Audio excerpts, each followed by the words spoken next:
Now, the top story, Americans are gleefully watching the inspirational story of a president who wouldn't let 12 court losses get in the way of his dream of completely embarrassing himself. Meanwhile, Trump's attorneys continue to abandon him like he was his own son's, forcing him to hire Harrisburg-based attorney and overlap before and after photos of Chuck Todd, Mark A. SCARINGI. Before becoming Trump's attorney, SCARINGI said this. There really are no bombshells that are about to drop that will derail a Biden presidency, including these lawsuits. At the end of the day, in my view, the litigation will not work.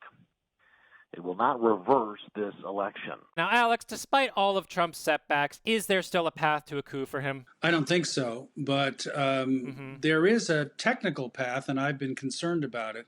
It has to do with certain state Republican legislatures sending a different set of electors from their state, but I don't think it's very likely. I think it's divisive for the Democrats to come out so strongly against the coup. They may not have voted for him, but he is still our president for life. I mean, this kind of feels like at Subway where I point at the pepperonis and they give me cucumbers. And how is that, Junior?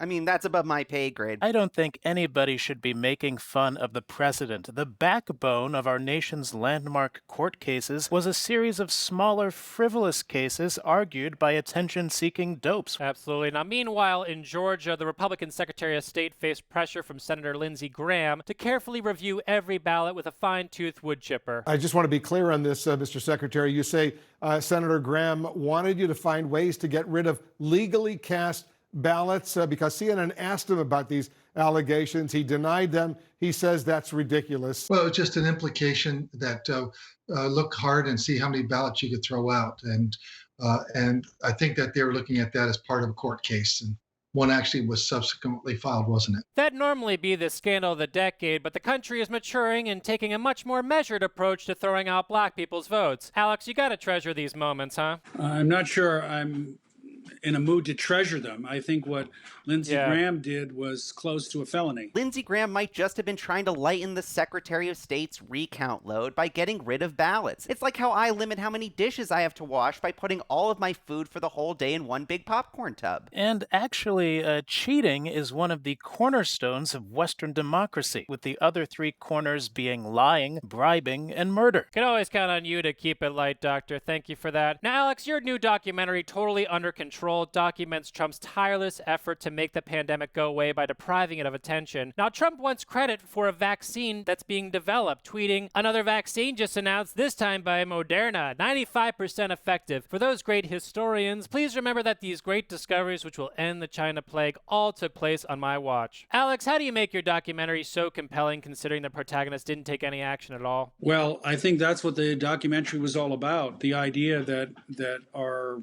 chief executive, in the face of a global pandemic, did absolutely nothing, which put us all at risk and indeed cost the lives of over 200,000 people. You know, historically, white men have been reluctant to take credit for something they played no role in. So it is nice to see Trump breaking the mold. That's for sure. Now, White House coronavirus advisor Dr. Scott Atlas is making the oft-forgotten point that there's more to life than stopping our imminent deaths. This kind of isolation is one of the unspoken tragedies of the elderly, who are now being told, don't see your family at Thanksgiving. For many people, this is their final Thanksgiving, believe it or not. What are we doing here? It's not about just stopping cases of COVID. We have to talk about the damage of the policy itself. Now, I don't want to step out of line here, but it seems to me the White House coronavirus advisor should not be advocating for the spread of coronavirus. Alex, does the doctor have a point? No.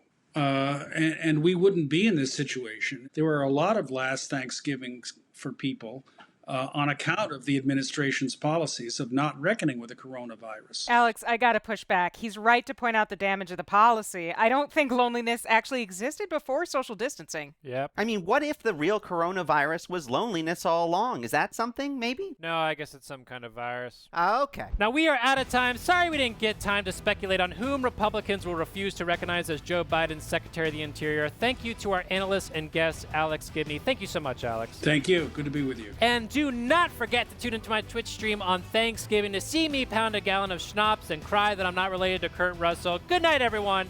Now, Alex, you must get sick of hearing pitches all the time, but have you thought about doing a documentary about World War II? You got to look into it. I saw this documentary about this war, and it's just nuts.